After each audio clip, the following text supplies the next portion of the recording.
China plans to execute a researcher for spying. Is Rent a Womb a shady new plot from the CCP? And U.S. intelligence shows that China is still America's biggest threat. That and more on this week's China News headlines. Welcome to China Uncensored. I'm Chris Chappell.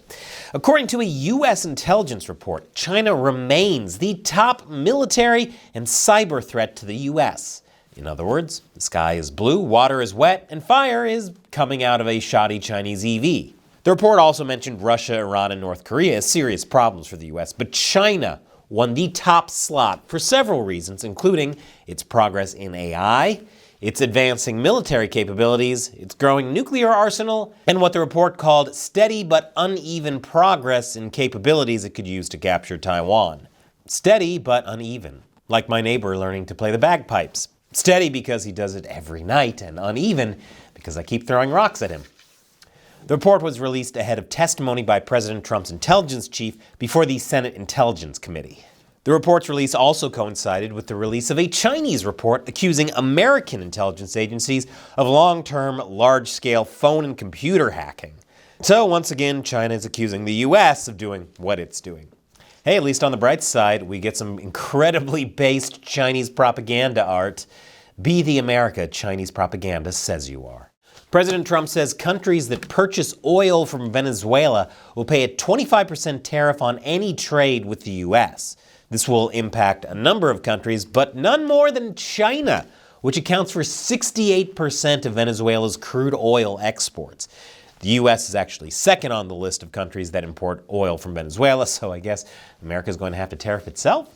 But with the CCP having already restricted its oil purchases from Iran and Russia to avoid secondary sanctions, this is bound to hit Beijing's energy-hungry and troubled economy even further. And it's just adding fuel to China's feud with America. And with all these tariffs, that's the only fuel they're going to be able to afford. Elon Musk's relationship with China is potentially making him a national security concern for the U.S. That came into focus this week after the New York Times reported that Musk was going to receive a briefing on potential war with China. However, the White House denied that was going to happen and called the report fake news. No word yet on if that report was also accidentally leaked to The Atlantic. President Trump had this to say about the whole thing. But I don't want other people seeing potential war with China, but I don't want to show that to anybody. But certainly you wouldn't show it to a businessman who is helping us so much. He's a great patriot. But I certainly wouldn't want, Elon has businesses in China, and he would be susceptible perhaps to that. But it was such a fake story. A meeting last Friday did happen, but Musk met with Defense Secretary Pete Hegseth and other staffers instead of the Joint Chiefs, who had a meeting of their own separately. Hegseth claimed that Musk was there to discuss matters related to his Department of Government Efficiency, and Musk reportedly remained in Hegseth's office the entire time. In other words, no, he didn't secretly duck in on the Joint Chiefs meeting to hear about China. I guess China will just have to find out about U.S. war plans the good old-fashioned way, through signal. Speaking of Elon Musk, after a brief delay, Tesla has announced that it will, in fact, be releasing its full self-driving driver assistance feature in China after the software is approved by regulators, although it won't be calling it full self-driving, also because of regulators, since the feature doesn't actually allow the cars to fully drive themselves. It's like how Cybertrucks are indestructible. Speaking of things that can spy on you, China's running a rent-a-womb industry using American surrogates. The spies aren't just inside the gates anymore. Surrogacy is illegal in China, so a growing number of well-to-do Chinese citizens are turning to American surrogates, which means there's an entire economy of money moving from China to the U.S. in payment for womb space. I never thought I'd utter those words out loud. There are just one or two problems. First, while paid surrogacy is only legal in a few states, none of them require any kind of reporting for foreign contracts, so there's no way to know who carried whose baby. Second, the babies are born in the U.S., so they technically have American citizenship, even though they're going to be raised in China. Emma Waters, a researcher for the Heritage Foundation, said, "We have no idea who these children are, so should they come back and get involved in research in academia, or purchase contracts, or even apply for jobs in sensitive areas, we don't have clear tracking to show that these U.S. citizens actually had a far more complicated background and path to the United States." So far, there's no way of telling if the CCP is involved, but it's hard to imagine that it's unaware or not already taking advantage of paid surrogacy in the US, if not planning to in the future. They're going to go from spy balloons to baby bumps. So, Waters is calling on the House Select Committee on the CCP to investigate this matter, just as they are with other things like Chinese ownership of farmland near US military bases, or American military companies maintaining ties to China.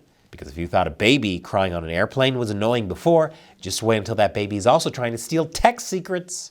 And after the break, beautiful spies. Welcome back. China says an ex-researcher has been sentenced to death for spying. According to the report, the researcher, identified only as Liu, resigned from an unnamed research institute, but saved a large amount of classified material before he left. After failed investments left him in debt, he approached an unspecified foreign spy agency and sold them the classified material for a low price. Liu allegedly then turned to traveling abroad in an attempt to sell the information. The report went on to say that in half a year, he secretly traveled to many countries and seriously leaked our country's secrets. He was like an international door-to-door salesman, only instead of selling essential oils, he was selling essential government info. After being arrested, he confessed to everything, was stripped of political rights for life, and was sentenced to death. Then, he was executed. The CCP has become obsessed with foreign spies. In January, they launched a program called National Security is Everyone's Responsibility. It warned Chinese people that foreign spies could read their comments online, listen to their gossip as they travel for the Lunar New Year, and in particular, it cautioned Chinese people to not get seduced by tall, beautiful people. I feel like that last one was directed at me. China is practicing dogfighting in space. Because why stick to causing conflict on Earth when there's a whole cosmos to harass? The Space Force has observed 5 different objects in space maneuvering in, out, and around each other in a synchronized and controlled maneuver. The Vice Chief of Space Operations said, "That's what we call dogfighting in space." They're practicing tactics, techniques, and procedures to do on-orbit space operations from one satellite to another. Luckily, the Space Force is preparing for these scenarios by practicing space-based defense and attack maneuvers of its own. And hopefully, they learn to avoid those Chinese space water cannons.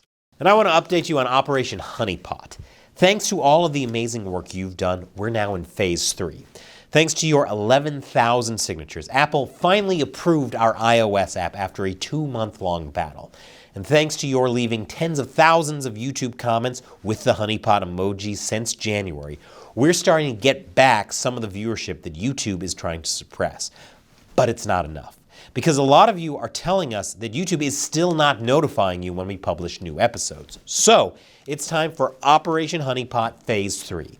That means making sure you learn about new episodes, even when YouTube is trying to suppress them.